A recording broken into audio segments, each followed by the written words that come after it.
Guys, are you guys ready for your first act? Fano Wabulaya, this boy. Give it up for Shanray Van Wyk, Metelemato.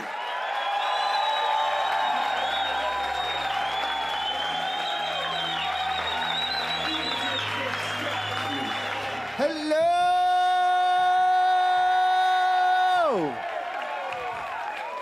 Hey, hello! Sit down, sit down. How you guys doing? Good, man. Please give it up for your host, Masha Bella. So my name is Shanray, all the way from the Eastern Cape. All the way from the Eastern Cape. Before I even start with my set, I just want to ask everyone, can you understand what I'm saying? Because I do this a lot, right? I go out, I perform, and people always like, I can't understand what you're saying. Because apparently I've got this thick Afrikaans accent, right? And it's not the same like the other Afrikaans. You know the other one. I don't want to point fingers, but just follow my eyes, follow my eyes. It's not the same like that one, eh? That one comes with land, eh? But they always make fun of us. They always make fun of us and always make fun of our accents, you know? Like someone once told me that my compliments sound like I want to rob you. My compliments. Like I could just be like, yo, brah, that is a nice t-shirt. What size is that, huh? Can I just fit it on? Can I just fit it on? But I love my accent. As a colored guy, I love my accent. I love the way I sound. I sound nah, you know what I'm saying? I sound nah. So I just want to know, you guys understand me, yes? Yeah, man, it's nice being here, man. You guys look absolutely lovely. It's so nice being here. I know as South Africans, we're going through a lot, bro. This past 7 months has been a lot, eh? Like, I can't keep up with the stories anymore. In the beginning of the year, it was those tigers. Those tigers. You guys remember those tigers that were loose? I couldn't believe it. And I was like, you know, we don't keep tigers in our backyards, right? You know, bro, you know who keeps the tigers in our backyards, right? You want to follow my eyes again? Just follow my eyes. Okay, you know who keeps tigers in their backyards? That's a crazy idea. Hey, Frikkie, kom kyk hierso. That's a dier, that's a dier. Kyk hier, die vleis is bietjie duur, maar hey. Laat hulle hier try inbreek.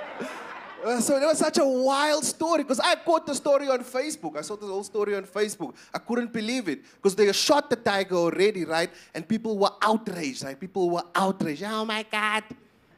Oh my God, I can't believe it. They shot Sheba.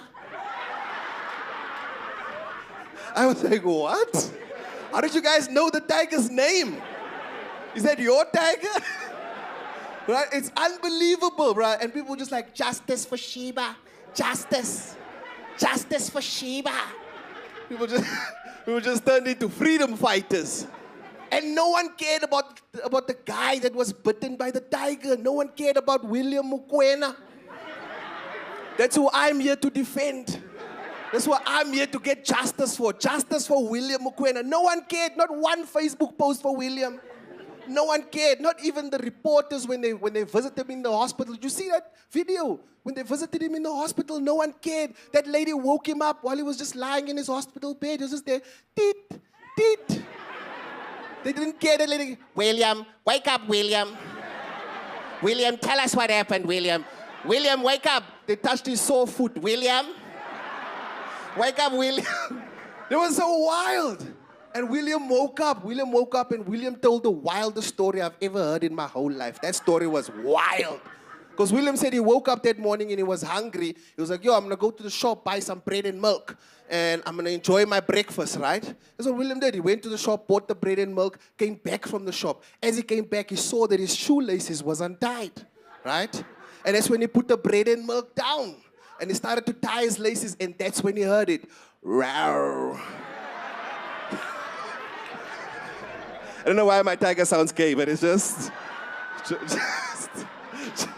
I didn't want it to be an aggressive tiger, right? And William heard it. William heard it like, rawr.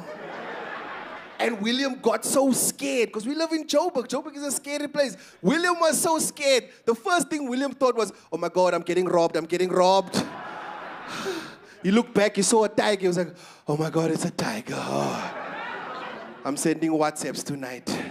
Such a wild time in South Africa, bro. Such a wild time for myself. Like, I don't know, like, I just want to see some mercy in the world, right? When was the last time anyone seen mercy? Like, there's no mercy. No, the last time I saw mercy was when I was in King Williamstown, right? And there was a guy, his name was Waven, right? Waven was the last person I saw mercy by. Because Waven was a pastor's child, right? And Waven wanted to become a gangster in King Williamstown, which was weird, right? Because King Williamstown is a farm, right? What can you say to make you gangster on a farm? Because people in the city say like, yo, bro, these streets raised me. I'm from these hard, cold streets. What you gonna say on the farm? Yo, bro, look at all these fields. That's where my sheep graze. What do you say? It's such a wild thing. And Waven wanted to be a gangster so bad that he bought himself a plastic gun. Right? Bought himself a plastic gun and decided to rob the old age home. Right? Terrible idea. Terrible, because obviously there's no money in the old age home.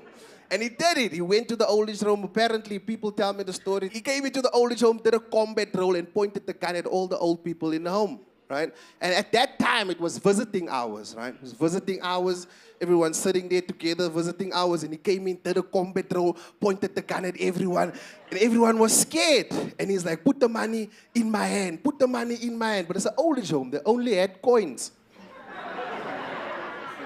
And as he took the coins and put it in his hand, now this is where the situation got tricky. Because everyone knows that sound that plastic makes against metal, right? And as he put it in his hand, people heard the sound and they started chasing him, right? They started chasing him and they wanted to beat him up, right? And this is where I come into the story, because I was at home chilling on my porch, just looking out at all the fields. And there in the distance, I see Waven coming and running, right? As Waven is running, I see there's like thousands of people behind him, chasing him. The guy behind him has a spade in his hand, right? That guy chases Waven. He hits Waven with the spade, with the flat side on his back. Bah! You just heard that sound. You know that sound? Do you know that sound? Colored people, I know you've heard this before. I know you've heard this puck steel go on before.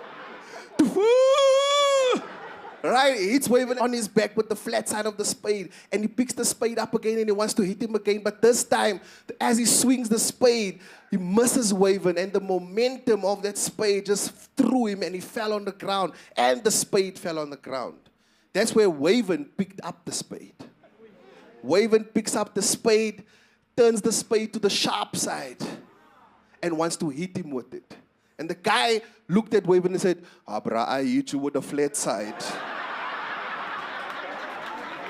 And Waven was like, yeah, nah, you're right. And turned it, I was like, yo, that's mercy. That was mercy. My name is Shanray Van Wyk. You guys have been so dope. Please welcome back your host, Masha Bella! Yeah. Matoro.